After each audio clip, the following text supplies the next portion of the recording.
in the marketing space, we have a lot of new business needs that are arising based off of functionality that's available. So things that used to be very manual can now be automated or even done in a smarter way, whether it's machine assisted or by a machine.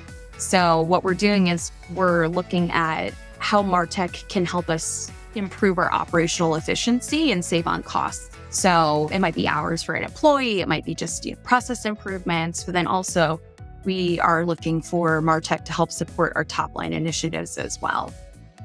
Great events create great brands, and it takes a village to put on an event that engages, excites, and connects audiences to your brand. And we're that village. I'm Alyssa. I'm Paulina. And I'm Rachel. And you're listening to Great Events, the podcast for all people interested in events and marketing.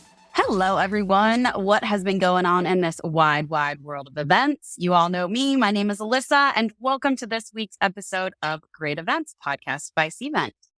So let's get right to this week's conversation and have a real frank conversation around marketers and event planners having this feeling of pain of having all of these different technology systems, often resulting in this siloed data. They've got lack of integrations, manual tasks. Does this sound familiar to anyone? I'm sure it does. It's a big problem that we see in our space all the time. Oftentimes the reasons why people come to us as a technology provider. And to add fuel to this fire, there are thousands of Martech vendors out there. I think the latest, a reputable source has said that there are over 11,000 Martech solutions available in 2023. This is up 11% from the previous year. All of these providers now claiming that their solution could, save the biggest pain point. So really, there's a major need to figure out how to filter through all this noise and get that stakeholder buy-in to implement the right technologies, not only to implement them, but then to adopt those technologies and then ultimately demonstrate those impacts on the business. So today, I am super excited to bring a first-timer to the podcast, Stephanie Sweetland, Director of Marketing Technology and Automation here at Cvent.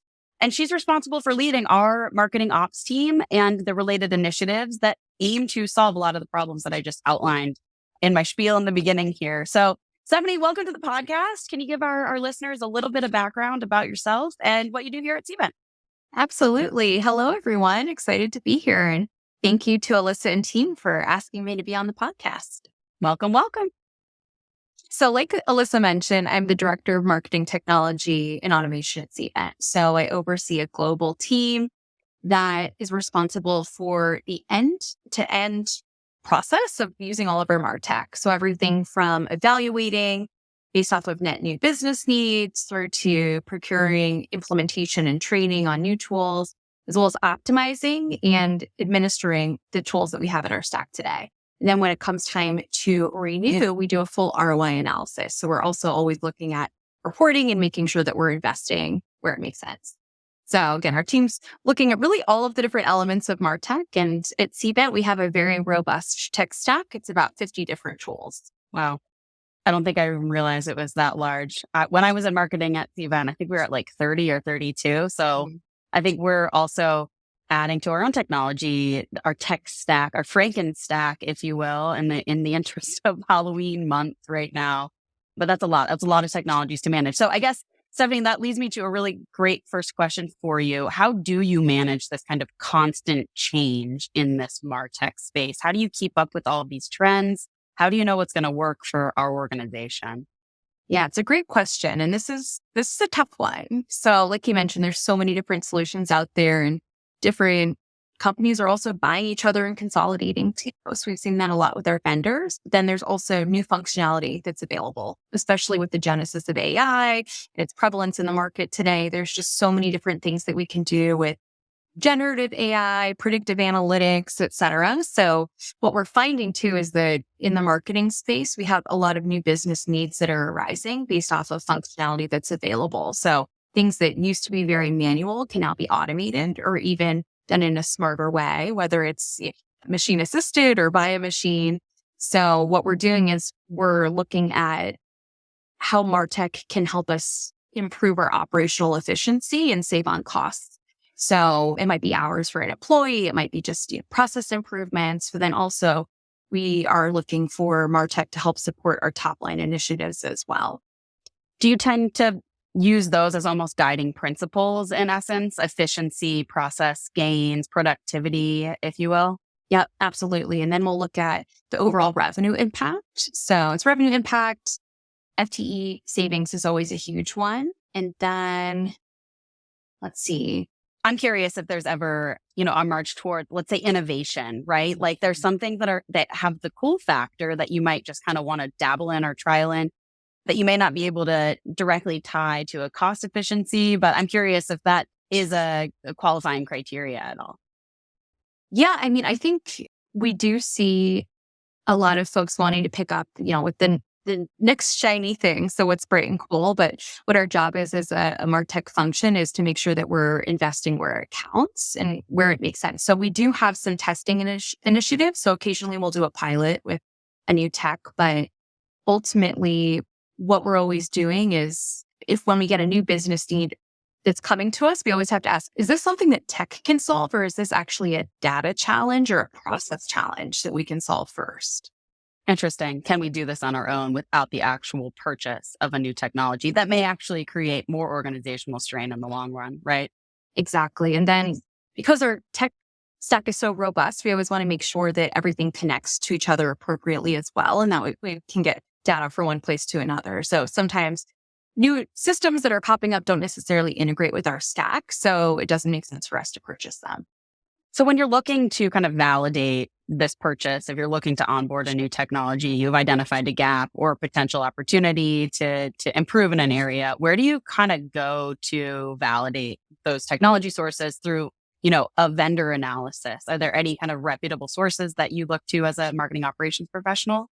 Yeah, there's so many great ones out there. So I'd say there are a few different tiers. There are Gartner and Forrester reports that are really helpful. Forrester has a wave report where you can see, how they're ranking everything and then all of the different systems that are available. And then there are also peer-reviewed sites as well. So sites like G2, where you can go and really, mix and match and see what's out there. But what my team does is just a lot of research, right? So it's just looking at different keywords. We look to see what's out there, what's available, different blog posts. And then there are some great marketing operations resources as well. So there are a few different marketing operations Slack groups that are out there, like MoPros and marketing professionals. There's, again, just a number, and then Chief Martech, and then publications like that are a great resource as well. That's great. Who's involved in these types of discussions at the buying table? The obvious would be, your chief marketing officer, but are there any other types of teams that you activate in order to make sure that the implementation of these technologies is successful? Absolutely. So we look at the different business partners that would be leveraging the tool. So you definitely want to make sure that they're involved so that way they can share their requirements. And then if you need to integrate the tool with anything, you want to make sure that those admins are involved as well from the beginning. So that way everything is smooth sailing. Depending on how large your org is, you may need to have the legal team involved, your IT team, your project management team. Again, really just depends on how complex and matrixed your organization is. But I think the biggest goal is always to make sure that you have buy-in from the right stakeholders, and involving them early in the process helps expedite. Do you have any other best practices around that? Obviously activating them and kind of creating advocates early on. And so that you don't just say, oh, hey, by the way, we bought this for you. Go ahead and use it. Anything other than just kind of the timeliness of the conversation?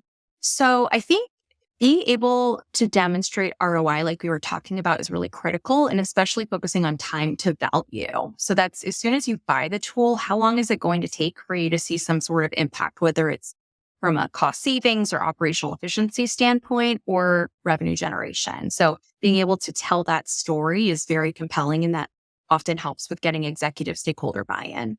And also acknowledging that sometimes that time does take longer to achieve value, right? So that there is not when it comes time to renew these products, if you have not proven out, you may need to showcase that this is going to take longer to get that value, right? Absolutely. And I'll say when it comes to renewals, and I'm glad that you mentioned that, it's a little bit of a different beast because we do have all of that existing data. But then also we want to look at user management. So how often users are logging in, how frequently they're using the tool, and then how well they're using the tool as well. Because I think sometimes companies over-index on last login date, but that's not as impactful to understand as overall benefit of the tool. I guess that's a really interesting segue too. That's something that we didn't have planned to talk about. But as you're activating like those that are at the buyer's table and the decision-making table, do you oftentimes have users in that conversation as well? Or is that really the next, once the product has been purchased and been determined by your buying committee, is that really where you're trying to now make advocates of the users themselves, right? Because oftentimes these are different people within your organization. So what does that dynamic look like for us at Cvent? Yeah, it's a great question. So it depends on the tool and how many users there will be. If it's a tool where we'll have a very small number of users, for example, we have a video editing software that we just purchased that we have a lot of different use cases for. There's closed captioning functionality, transcription, there's video editing using AI to make eyeballs look at the camera, for example. There's a lot of different users from different teams. We try to involve members of each of the different teams that would be using it. So you don't necessarily need everybody, but I do think it's critical to have perspective from each of the different use cases. Perfect. I guess my next question might be more around the proof of that ROI and that impact. So how are you kind of determining if a tool is working? How are you looking at that data? What's the, do you have a cadence in which you're reporting out on the effectiveness of these tools? What does that look like for your stakeholder groups? Great question. So it honestly depends on what the investment is in the tool. So unfortunately, because of resourcing, sometimes we're really only looking at this a few months out from renewal. So I'd say in an ideal world, monthly, and you would have, people who are logging in and looking at this stuff all the time. But in a realistic world, I'd say quarterly is best practice. Yearly definitely isn't, but you want to be paying closest attention to where you're making the biggest investment, whether it's in terms of dollars or resourcing to run the tool.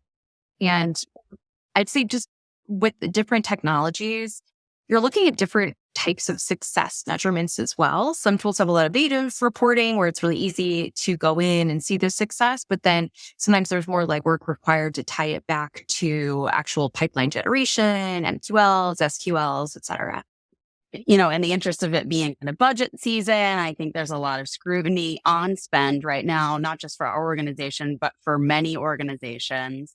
Are there any, determining factors that say, hey, well, this isn't working out? Like, let's just cut our losses here. And is there a time frame that, let's say, isn't budget season to start having those conversations? Do you have any best practices around that?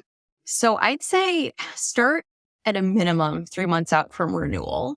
That's a good time, but you should have a flagged list, right, of like lower priority tech that you have that isn't necessarily a great performer, whether you're looking at actual logins. So that's a good first indicator, or just outputs. So I'd say for certain tools, we are looking at usage much more frequently. And that's if we have a limit in number of user licenses. So a lot of times we'll have a wait list. We're making sure that we're recycling those people and getting more users in immediately. And we're getting the second part of your question. Oh, no, that's okay. Mostly just around, the determining factors for renewal, what the time frame looks like and what those factors are needed in order to renew a contract. Well, I had a second thought there. Yeah. So thank you. I think one critical piece to note is that you don't necessarily have to completely get rid of a tool. Sometimes what you need to look at is your contract and to understand what is the contracted functionality that you're paying for. And sometimes instead of just divesting the tool, you can downgrade and really double down on what's working and what your team is using and invest there. That's great feedback, especially in this time frame that we're in, where everyone's kind of looking at spend. I know that I talk about this often on the podcast here, but the macroeconomic climate that we're in is not necessarily conducive to spend and growth and innovation. A lot of what we're focused on and many of the industries that we work with at Cvent is, how do we cut back? How do we, reduce what we're doing, but still get the same kind of outcomes? So I think no more relevant to the conversation is this to event technology here.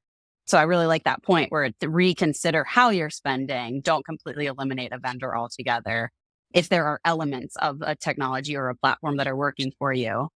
And one of the tricky things with Martech too is you're using it, the more user licenses you want, right? So then that incurs a cost. So it's important to be able to show the cost that you're offsetting by using a tool to help automate or streamline your processes. Love that. I know we've talked a lot about just at a high level marketing operations, but is there anything very specific to event technology and event procurement, an event technology process that our team at Cvent is thinking about? We are users of Cvent at Cvent. I don't think that would be a mystery to anybody. And we go through our own trials and tribulations with our own technologies and trying to make the most of it and allow our users to make the most of the technology, to showcase the benefits of the technology, even internally. So are there any kind of strategic projects that are going on at Cvent that are, under the umbrella of marketing operations and marketing technology that better integrate Cvent in with this broader tech stack that we have? Yes. So like you mentioned, we at Cvent are heavy users of Cvent, and we also have very complex use cases as well. So when there's new technologies that are coming out, we're always trying to leverage them and be one of the first movers. So there's always learnings there. I'd say our biggest project, which is always ongoing, is making sure that we're leveraging all of the engagement inputs and outputs that we get from our programs to measure them better, to show ROI. So that's a big piece. And then also to leverage it for things like lead scoring, account scoring. A newer thing that we're looking at is really topic interest. So if somebody attending an event that's based off of a specific topic, can we surface up more, marketing or similar content that would be interesting for the person? So doing that to really just help personalize the experience overall. And I think, using our Cvent tools, we have so much great data from that. So that's a really great way for us to activate it. Oh, I think that's awesome. And certainly I see parallels between what's going on with a lot of our customers.